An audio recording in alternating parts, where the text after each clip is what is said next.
Table 12 is brought to you by Faber. No app delivers more for Texas. Today we're at Charlie's Barbecue and Catering in Beaumont with owner Charlie Brewer. And I know you are well known for delicious barbecue.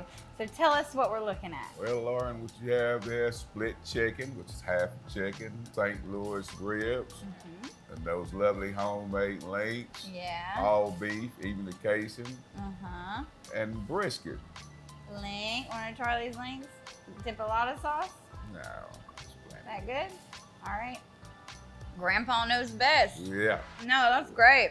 Yeah, and so do people put it in a bun? They just eat it? Most people, they use not a bun, but a sandwich slice bread, and some people, they come in and they'll cut the leek open and make a sandwich out of the meat. I've seen people eat them all kind of ways. So tell me a little bit more about the links, because I know you are really well known for your links.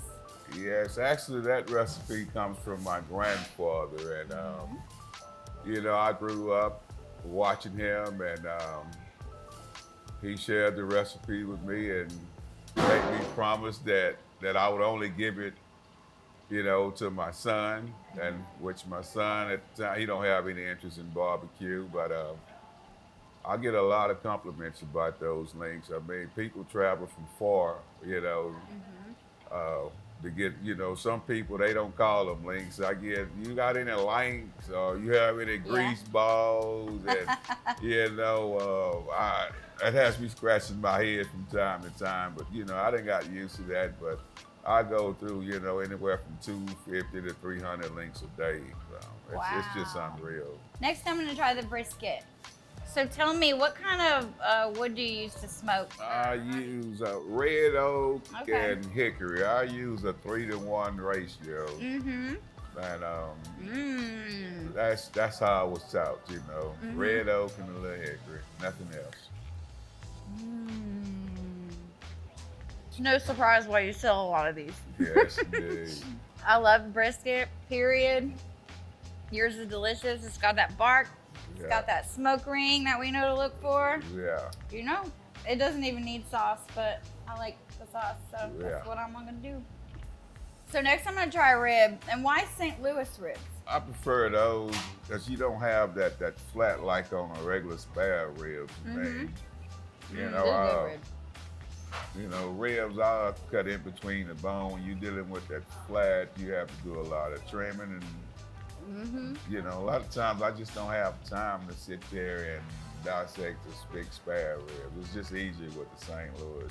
Yeah, I like St. Louis better myself. Yes. A lot less fatty. Right. I don't want to mess with that. Yeah, and it's a lot better cooked.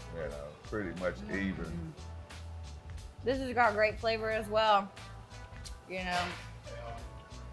out of 10. I love that. Thank you.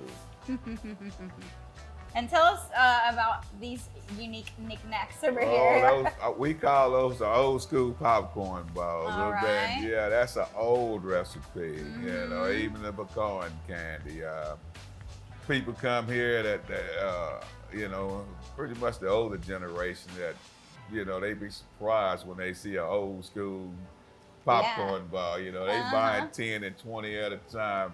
Actually, one lady called the other day. She actually want 100 of them. Oh my gosh. For what? I don't know. But of course, we're going to make sure she get 100. And for size, it's a pretty big popcorn ball. Oh, yeah. And then you got your cracklets. Oh, yes. That's a steady thing. That's a long process with the crackling. But, that's another thing I learned from my grandfather, and a lot of things, I learned, from him. I just try to stick with it because he always told me, learn it, it'll be a source of income for you one day. And he was right. So, hey, I'm thrilled. He knew what he was doing.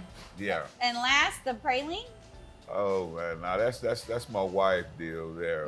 She pretty much does the praline, but that's a secret recipe too. I don't even know her recipe. Well, it's delicious. Yeah, and on the flip side of it, her and I, we've been married for 23 years, and she don't have my link recipe because my grandfather told me do not share it with nobody but your son. So I have to honor that. Yes. I love that. So Charlie, how did you get started as a local pitmaster? Well, actually, I always felt that it was something special about barbecue as a child. You know, I grew up with my uncles and aunts, you know, very large family, and from time to time they would get into it with each other. And my grandfather would always light the pit and invite everybody over, and looked like, you know, all their problems just went away.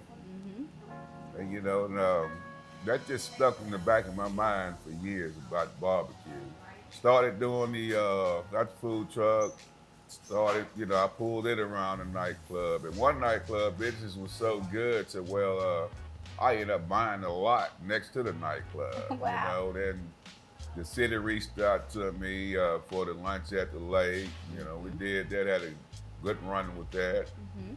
And you know, from there I moved inside of a gas station there in the north end of Beaumont. And from there, I moved here on college and been up ever since, you know. What makes your barbecue different than other people's? Southeast Texas barbecue. Yeah. You know, a lot of people, they you know, cooking from like a Central Texas style of barbecue, which that's fine and then. I'm born and raised in Southeast Texas, just how my grandfather taught me, and I'm sticking to it. Yeah. Well, we love to see it. And you got your signature Southern sides that you can pair with it. And you've also got a drive-through, which makes it super convenient. Yes. So you can just come on and see what Charlie's all about. And you also have a catering van, so you can make deliveries. Oh, yes, we do the delivery. We do a lot of catering, and the catering part of it, that's just every, you know, day thing. And especially this time of year. Saturday, you know, I get people, man, ordering pounds of this, pounds of that. And of course, I'm gonna be ready for them. So Charlie, where can people find you? Here at 3125 College Street, Beaumont, Texas. And he's also got a website, and you can see the menu on there and see what Charlie's all about. Thank you for your time today. Thank you. Tune in next time to Table 12. Table 12 is brought to you by Favor. No app delivers more for Texas.